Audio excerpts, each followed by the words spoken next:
Hello everybody, Teagan here with High Point. Thank you so much for tuning in to tonight's episode of What is in the Night Sky this month. I'll be taking you through a beautiful tour and showing you some awesome things that our universe has to offer us in the month of July. So as always, buckle in and let's see what's really out there.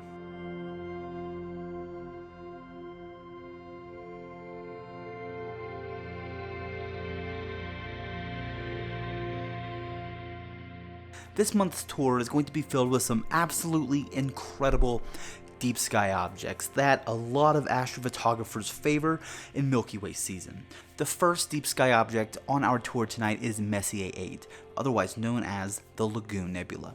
If you live under dark skies and have good eyesight, you may be able to catch a glimpse of the lagoon with just your eyes. It's relatively easy found and just 6 degrees above Gamma Sagittarii, the star that marks the tip of the Teapot asterism. This places the lagoon just barely within the same binocular field of view as this star. This nebula is bright enough to be seen with binoculars under suburban skies, while telescopically, a low-powered eyepiece will show a dark band running vertically through the center of the nebula. No matter what kind of telescope you have for astrophotography, this nebula is a showstopper. It's fantastic to image with the Trifid Nebula with a wide field scope, or it's beautiful to get down and close to the center of this nebula where you can see vast walls of hydrogen structures. So the next object on our tour tonight is another deep sky object, and it's an open cluster, a beautiful open cluster called Messier 7. A great target for binoculars, Messier 7 or Ptolemy's cluster is a large open star cluster that fits into a low-powered telescopic field of view. Look out for a few pale gold stars, multiples, and chains of stars from the center.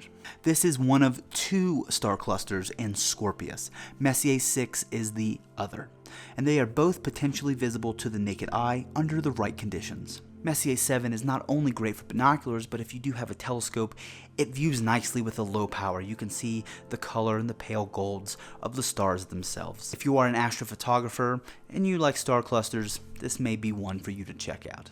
Now for our next object, it is another deep sky object, and in fact it is another star cluster, but rather than an open cluster, this one is a globular cluster, and arguably the most famous globular cluster in the northern hemisphere. Messier 13, the Great Hercules Cluster. You should be able to spot Messier 13 with binoculars, even under light-polluted skies, but you will need a telescope for the best views. There's some resolution around 75 times magnification, while increasing the mag to 100 times will show chains of stars carving paths out from the core. To spot M13, it is conveniently located between Eta and Zeta Hercules. This is another beautiful star cluster for those astrophotographers who really like to image star clusters. Now visually speaking, if you have a large telescope, even 10 to 12 inches or higher, then you are going to see this as a sphere rather than a plane of stars.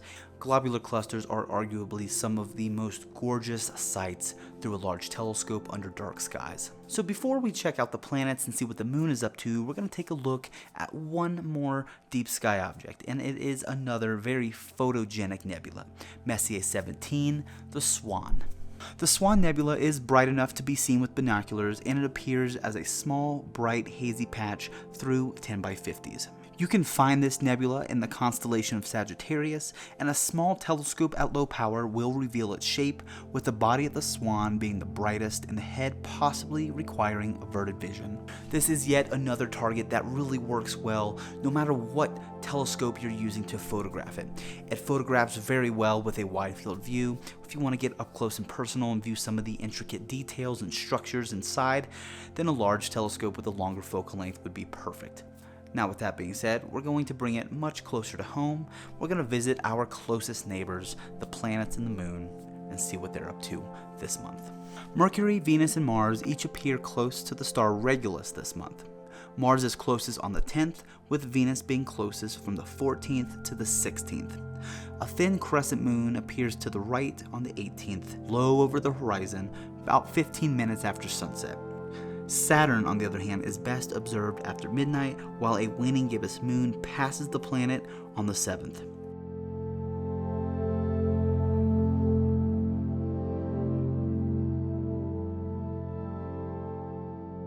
Jupiter is visible in the pre-dawn hours with a waning crescent moon to its upper right on the 11th and to its lower left on the 12th.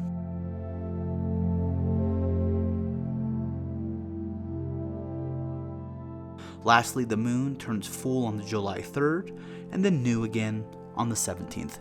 Now, I know I said that the Swan Nebula was going to be the very last deep sky object on our tour tonight, but I wanted to save the best for last. One of the most iconic and well-known nebula to the entire human race, the Eagle Nebula, and inside it, the Pillars of Creation. This is a stunning target for astrophotographers. The Eagle Nebula is a challenging object for binoculars, but shows reasonably well in telescopes. Binoculars will show the associated open star clusters as a small, reasonably bright hazy patch, while a small telescope will reveal the nebula towards the south of the cluster. Averted vision and a narrowband filter will help show a bit more. The Eagle Nebula boasts 3 gas pillars 4.5 light years tall. These pillars, known as the Pillars of Creation, lie in the center of the nebula, and this is what clued scientists in to how stars formed within these kind of nebula. These gaseous globules are absolutely fantastic to image with a long focal length telescope with a decent sized aperture. A truly iconic deep space object. Alright, well that is it for our tour in the night sky of July 2023. We thank you so much for staying tuned. If you have any questions, please let us know in the comments below. If you've ever photographed or observed any of these objects on your own, please let us know below as well, because we love to hear your stories. If you haven't liked this video, please like this video, subscribe to our YouTube channel so you do not miss future tours of the night sky and anything amateur astronomy and astrophotography. Again, thank you so much, and clear skies.